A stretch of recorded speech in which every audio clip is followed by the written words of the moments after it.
To all of my vegan and vegetarian friends out there, we are gonna make vegetable stock. Crazy delicious, super easy to do, and you can use it in so many things. I know you're gonna love this recipe. Just like beef stock and chicken stock, veggie stock is one of the most fundamental things that you need to know how to make. And it's very similar to making those other stocks as well. It all starts with vegetables, roasting them up, and then, of course, simmering them in water to release as many flavors as possible. This could not be easier to make, no joke. But we need to knock out just a little bit of prep. Sound good? Let's cook. We are going to start off by roughly chopping up some yellow onions. I've got 4 small ones. If you have 3 medium or large size ones, that's totally fine. Absolutely leave the peeling on there. There is tons of flavor in that for our vegetable stock. Once you're done cutting them, just set them to the side. Next, I've got about a half bunch of celery. If you have a little more or a little less, no problem. And then I've got some unpeeled carrots. Again, so much flavor in the peelings. Leave them on there, and the ends are good to go as well. And the same with the leeks. Use the ends. Use actually all of it. This is the first time I'm giving you permission to use the full leek because it's got a lot of flavor in there. It's going to be excellent in our veggie broth. We're going to add them to the bowl, and then we're going to head back over to the cooktop. All of the vegetables that I just cut up were simply veggies that I had lying around, were extra that I knew I wasn't going to use. And that's what's so awesome about veggie stock. It's supposed to be made from things that are left over that you're not going to use. Also, when it comes to chicken and beef stock, I always say save all this extra stuff because you can always use it in stock. But also, when it comes to the amounts, it's not meant to be so prescriptive. I never think and sit around and tell myself I need to make veggie stock coming up. No, I make it based on how much of the ingredients I have at that time or left over that I've saved where I can make it. And you should take the exact same mindset.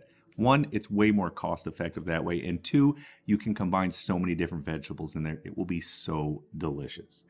Okay, here's what we do now. In a ridiculously large pot over low heat, we're just going to add in a little bit of olive oil, followed up with all of the vegetables that we prepared. So pour them right into the pot, into the olive oil. And then for a little bit more flavor, I've got some garlic cloves I want to add in there. You know I love garlic. Adds lots of good flavor to the stock and to pretty much anything else that I feel like I'm cooking. Then grab a spoon and we're going to sweat these vegetables. Oop, a little bit too strength there. Sorry, bring the pot back. Here we go. We're going to sweat these for about 15 to 20 minutes. What that means is cooking them until slightly tender, but not browning them. That's why we're doing it over low heat. Now what I'm going to do is go in the freezer and pull out some gold, my friends. A ton of shavings and vegetable scraps that I've been saving over the last 4 to 6 weeks to make this stock. And let me stop really quick and say everything is fair game except 2 things, which I'll touch on in a second. If you have extra zucchini or squashes lying around that you decided to freeze, the tops of carrots, the ends of onions, save all of that stuff. All of that is such amazing flavor for vegetable stock. Just like I do, I just put them in a little plastic zip bag and toss them in the freezer. When I got enough, I make veggie stock. Now, the 2 things you should avoid in a vegetable stock. 1 are beets, whether it's golden or red beets. It will turn your stock that color. I don't know if you want a bright purple vegetable stock, but I'm guessing not. Peppers also do 2 things. 1, if they're spicy peppers, you're gonna have a super spicy broth. If that's what you want, fine. But also in regular bell peppers, a lot of the peeling on the outside can cause your stock to be really bitter and have kind of a funky aftertaste. So avoid peppers and avoid beets and you'll be good. Here's what we do now. Pour in all of that goodness from the freezer. Oh gosh, drop the bag. Totally clumsy today. Sorry about that. Don't leave the bag in there. Pull out all the goodness from the bag into there and everything that you've got from the freezer, my friends. I'm telling you, it is all good here. And then I've got a few other leftover things in the refrigerator. I had some sliced red onions and I had some mushrooms that I knew I was not going to use anytime soon. I also had a couple tomatoes that I had extra. Why not throw them in there? Lots of flavor.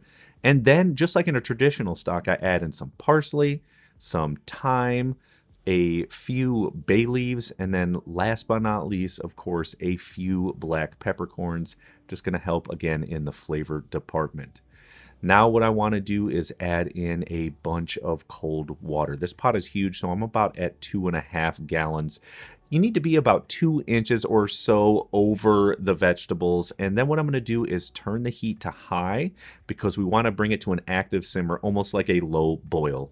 One of the great things about vegetable stock is that it comes together very quickly. It's way different from beef and chicken stock, which can sit for hours. You can actually only pull so much flavor from these vegetables till you hit a point where you're getting nothing.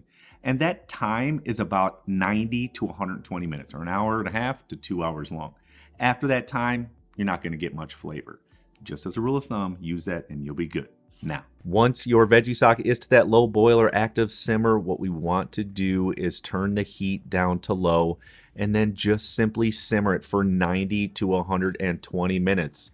After that point, what I'm going to do is just go and have a look, make sure the color looks good, make sure the vegetables look nice and tender. It smells fantastic in here. You will not believe it. Then we're just going to take it off the cooktop. we're getting super close to the end here, and I just want to remind you of all the things that you can use vegetable stock in. Risottos, soups, stews, if you're braising vegetables, if you don't want or have chicken or beef stock, it is a fantastic substitute. If you just want to boil some vegetables for some extra flavor, oh my gosh, veggie broth is so good. And with that being said, before you use it, you want to season it with salt and pepper. I always say that about everything. Season it, make sure it tastes good, because whatever it is you're cooking, it's just going to make it that much better. Here we go. Going over to my countertop, it looks great. It smells fantastic. I can't say it enough. But what we do need to do is straining it. So using a dipping pot or a super large ladle, what I'm going to do is just pour it through my chinois strainer. It's just a super fine mesh strainer to help get out any of the unwanted things from the vegetable stock into my strained container. And I always say this is one of those fundamental cooking tools that everyone should have. You use it in just about everything.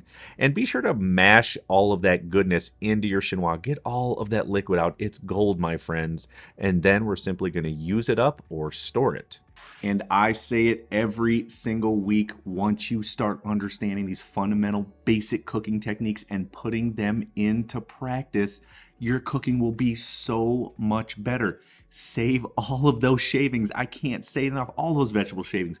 Pop them in the freezer. And when you have enough, you can make a delicious vegetable stock, which can be used in so many different ways. It's a great money saver and a great way to take whatever it is you're cooking to the next level in the flavor department. And I always say it because your homemade food from scratch will always taste better. And this is a great, great example of exactly how to do that. Now, I can't really plate up anything in slow-mo this time because, well, it's just veggie stock. But check out this beauty.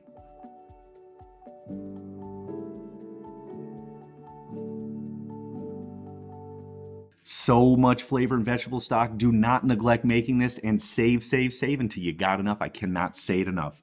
Be sure to subscribe to my channel, like and share this video, and definitely check out this video right here. I made it just for you all. You'll love it. We'll see you on there.